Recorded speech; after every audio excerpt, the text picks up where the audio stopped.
Haven't done one of these in ages. This is my time to show off my Animation Cel Collection because yes, I have one in case you can't tell. Look at it. That's a cell. For those maybe 3 people out there who don't know what this is, back when, in those prehistoric days when animation was done purely by hand, this was the image that was used to make an actual episode or segment of a movie. I've got a lot to show you, so let's get started. First of all, this one right here is SpongeBob from, SpongeBob. The episode Jellyfish Jam. The background is not the original, but the cell most certainly is. SpongeBob cells seem to go for hundreds of dollars now, but I bet you'd be surprised when I tell you how much I paid for this. 30. Yeah, not kidding. I got this piece of Jellyfish Jam for 30 bucks. Not bad. It's also one of the first ones I added to my collection, so it's pretty near and dear to me. And up here we've got the production code, number 118, and then this stuff. I don't think we're going to get any sweat knit stuff from here if you get that reference, but I still think it's pretty cool. And now, on to the next one. Jump cut. Here it is. The next one that my window doesn't seem to like. It has a very nasty glare. I don't know why it's glaring at it, that's rude. I showed this off in my Rock-a-Doodle video, and here it is again. This is the only movie cell I have, and as I've come to find out, movie cells are quite a bit bigger than TV ones. The SpongeBob one is, in total, about the size of this right here, all things considered. But as you can tell, this is considerably bigger. I'm not exactly sure why, and I'm sure there's some kind of technical reason. But here we go. Rock-a-Doodle. Much like SpongeBob, the Don Bluth cells, no matter from any of the movies, even A Troll in Central Park, they've skyrocketed in value. And I snagged this one for 20 bucks. Yeah, I know where to find a good bargain. It even comes with its own sort of certificate of authenticity. Sort of. I mean, anyone could print this, but come on. This is definitely the real thing. You can tell too when it's either a real thing or a lithograph when, see this, the character stands out way more than, ooh, that's my hand, very big close-up of that. See, they're a lot more prominent than in the background here. In a fake lithograph cell, which we will see later, everything just kind of blends in and there's no real shading. Look at that face. I've really got to get new tape for these things. I just moved and I think a lot of these got messed up. But oh well, here we are, Johnny Bravo. I don't remember the specific name of this episode, but it's the one where he goes to the doctor and this crazy nurse guy, Alphon, as seen here, keeps messing Johnny up. It's a pretty good one, all things considered. I don't remember how much I paid for this one, but I know that I was the only one who bid on it, so it was automatically mine. And here we have the Cartoon Network, what does that say, original animations. Okay, well, I guess that was kind of obvious. Here we have all the writing stuff down here. Oh, and there's no more, so I don't know why I'm panning over. Yeah, nothing else really to say about this one. Oh, actually, that's not true. I got this before I actually saw the show Johnny Bravo. Originally, I got this because I thought, oh yeah, this will be a cool collector's piece. I didn't really care that I hadn't seen the show, at all. I mean, I'm sure I saw it once or twice as a kid, but nothing really substantial. And now, I love it. Even if it did have a lot of really wild production issues. We'll talk about that someday, but for now, on to the next bit, and it's not from Cartoon Network, it's from Nickelodeon. See, what did I tell you? If I remember right, this is the episode where Rocko gets a credit card and I think he loses everything at the end? I think? This one I'm not entirely sure of, so please someone correct me if I'm wrong. Here's all the stuff down here. And unlike the Johnny Bravo one, I actually did watch Rocko a lot before I got this. In fact, I think I got this right at the height of my Rocko interest, because I loved this thing when I was a preteen / early teen. I was really enamored with the fact that it was a quote-unquote kids show that could get away with just about anything. And, today it's still great, but man, I loved it when I was younger. And what did I think of Static Cling? Pretty good, all things considered. I I think it's the one of the 3 Nickelodeon revival movies that I can say is fully good. Jungle Movie starts off good and then kind of dips in the 3rd act. And Enter the Florpus, I still don't know what to think of that thing. It was a lot. Anyways, next one. Hey, Fat Albert isn't in this cell, but his friends Weird Harold and Mushmouth are. I couldn't tell you what episode this is. It's Filmation. All the episodes look the same. Fat Albert's a good show and all, but man, the animation can make it really hard to distinguish. Here's the writing here. This was the cheapest one by far. I got this for, what was it, $10?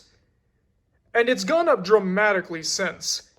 Even though Filmation stuff doesn't usually cost a lot of money, I think the fact that there's a lot of nostalgia for this show, as well as the recent escapades that the creator has gotten himself into, possibly. I mean, there's the whole legal thing with him getting let off, but let's not get into that.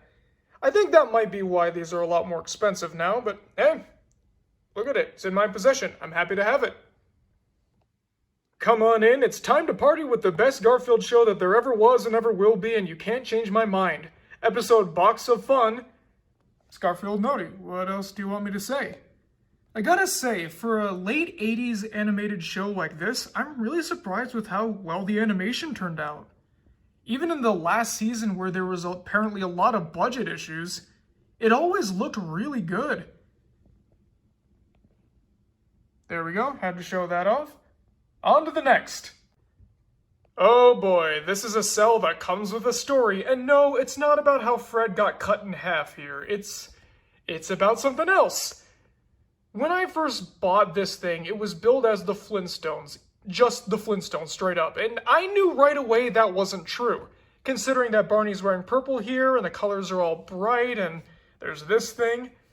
But I've never really been able to place where exactly this is from. I think it's a Cocoa Pebbles or Fruity Pebbles commercial, but I've never been able to find the right one. So if any of you out there know what this is from, specifically, let me know, because I really want to know where this is from. Also, it's got a seal of authenticity signed by no one. But the story doesn't stop there. When I bought the cell, it took them 2.5 weeks to actually ship it. And by that point, you can get a refund from eBay and everything. And then after they sent it, it took another month for it to get here, and it was not well packaged. It didn't arrive damaged, but it arrived severely warped. In fact, I think it's actually okay now, but only because it's been straightened out in this frame for like 6-7 years. So thanks a lot, whoever you were that did that.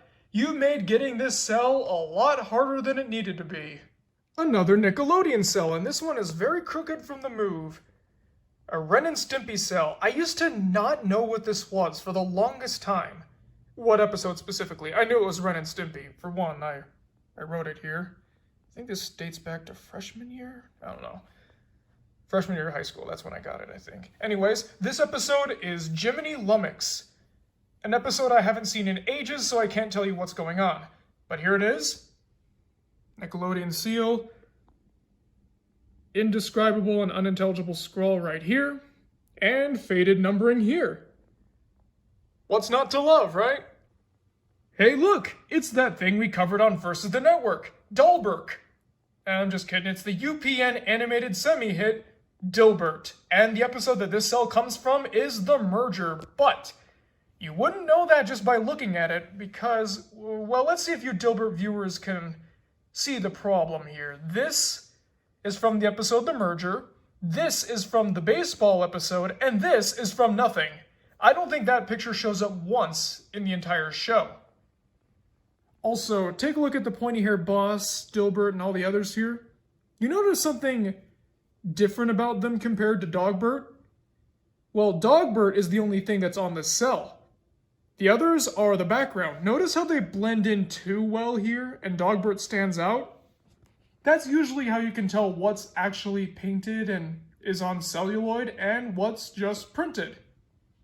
This usually helps, especially when you're running into someone who's trying to pass off a fake cell, because yeah, that happens. I've run into a fair few of those, and it's because of this cell that I've been able to spot them out. And I hope that I've been able to help you do exactly that.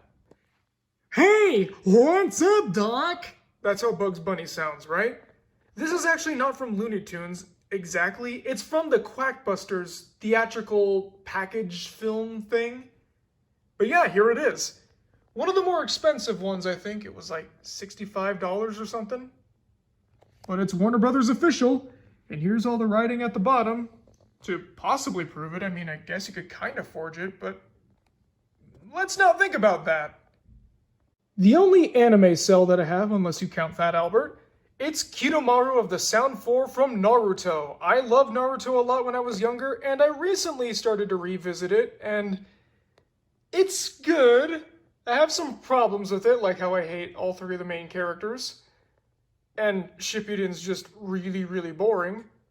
But here he is, Kidomaru, in the Forest of Death in the Chunin exams. I don't know exactly how much I paid for this, but it was way less than I thought it would be. This was also the second one I ever got. So it's got a lot of sentimental value to me, and if you look at Naruto sell prices now, there is no way I'm getting another. In fact, I think the only reason this one was so low priced is because it has Kidomaru in it, not like, I don't know, Choji or Shikamaru or Kakashi. It's this guy who a lot of people probably don't know the name of. But I do, and the only reason I do is because I have a cell of him. Also, you can see my hand here. Hello! One of the last gifts I ever got from my grandfather was this cell of the Penguin from Batman the Animated Series. That's a really depressing intro, isn't it? Well, here's something not quite as depressing, but still. I don't know what episode this is from. I have looked for ages, but it's that background that throws me off. That's not the original background. Definitely not. So I've had a very difficult time placing which one this is from, even considering the production notes, which don't really mean anything to me because I didn't work on the show. This is another one where I might need your help, guys. Any leads? Anything? Well, regardless of what episode it's from, I really like this cell a lot. First of all, it's one of my favorite cartoons, and it's one of my favorite Batman villains. And I just gotta say something funny real quick. On the original image that I got sent when this was coming in the mail, I thought that this was like the other side of his coat, and this was the split, and like this was just his white shirt here, and I was like, whoa! I don't remember him being that big in the show. But it was just teenage me looking at it weird because it was a really small image. What can I say? He was an interesting fella. Dexter from, I believe, Dexter Dodgeball? Correct me if I'm wrong. The last Cartoon Network one I have. And here's all the production stuff at the bottom. This is also one of the last cells I believe I ended up getting, if I remember correctly. I'm honestly not sure. But I do remember this being a later edition, and I was really surprised to see that Dexter, of all things, was affordable. Keep in mind, when I got a lot of these, I was in high school, and I didn't have a lot of money because I only had a part-time job.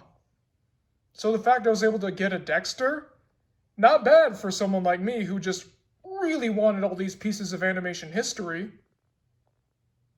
Boy, isn't this one relevant. Yes, it's that show that started off really good, then had a really bad reboot, and it was so bad that we made a video about how bad it was, and the video itself was so good that the creator of the original said how good it was. Boy, was that a convoluted way to say Tom Ruger liked what we did. Anyways, this is from the last episode of Animaniacs, The Scoring Session. Of course, it's not the actual last segment. There's like a little rundown clip show thing, but of the actual skits themselves, this is it. Dot's showing up a little bit late. I think she's about to say sorry I'm late, or maybe just finished. Here she is holding her case, and it says chat right here because I don't know. I hear a police siren or something out there, so I think they're coming for me, so I better wrap this up. Our penultimate cell today is a promotional cell. This was not used in any show, and also, don't mind the background here, this is not part of the cell itself. It is a flower that came with the picture, and I'm doing this because, well, this frame, doesn't exist. The glass broke because this fell off my wall. Thanks, command strips, you don't suck at all. So yeah, this wasn't actually part of any production or anything. It was just a little thing handed out to celebrate world premiere cartoons. You got all these classic characters here like Dexter, Johnny Bravo, Dino, Cow, the Powerpuff Girls, and these. I think they're George and Jr. I don't know. So yeah, here it is. Bask in its glory. Let's finish things off with quite possibly the rarest cell in my collection, Robot Jones from Whatever Happened to Robot Jones. Here's the seal of authenticity thing. And here's all the writing. This is the episode Embarrassment, where Robot's making this control device remote thing, as you can see right here, in order to make his parents less embarrassing for parent-teacher night, especially since the principal's going to be watching him like a hawk. Did anyone else notice that the teachers obviously modeled after Hitler and Cartoon Network just let that slide? This one was impossible to get. I think it was like a high-stakes bidding war at the last second or something. I know I had to pay a lot for it, and I'm really happy that I did, because I haven't seen any other Robot Jones cells pop up ever since. So it really was now or never at the time. And this is also the last cell that I added to my collection, because it was right around this time when I officially left the hobby. I couldn't do it anymore. One of the common things that you might have noticed throughout this video is me mentioning that I got a bunch of screaming deals on these. Well, you can't do that anymore. With internet culture and nostalgia being as popular as it is, these things have gone up in price a lot, and I can't afford to do it. I enjoy collecting tapes just as much, and it's a lot cheaper, so I moved on to that. So yes, this was the final edition of my collection, but what a great one to go out on. Well, folks, what'd you think? What's your favorite cell that I have, and is there anything else you want to know about them? Comment below and let me know, because I'm always excited to hear what you guys have to say. I don't know why I gave the outro just now. This isn't a regular video, but oh well, I did it anyways, and I'm not gonna edit it out. At least I don't think I will. Who knows? I do. Thanks for watching, and I'll see you guys this Saturday for a real Media Mementos video, okay? Stay beautiful.